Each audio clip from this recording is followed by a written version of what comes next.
मला माहिती आहे तुझी फरफट होतीये, तू भरडला जातोयस. पण आता नाही होणार.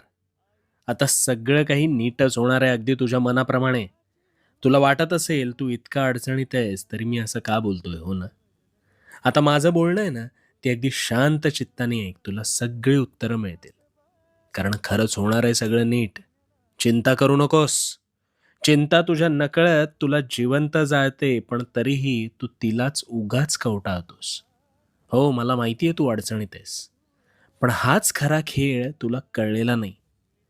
अरे दगडालाही देवत्व प्राप्त व्हायला अनेक घाव सोसावे लागतात, तेव्हा कुठे त्यातून मूर्ती साकार होते. पण मग ह्या उपरोक्ष तू तर माणूस आहेस. मग तुला सुद्धा या अवघड गोष्टींना सामोरं जावं लागलं म्हणून वाईट वाटून घेऊ नकोस.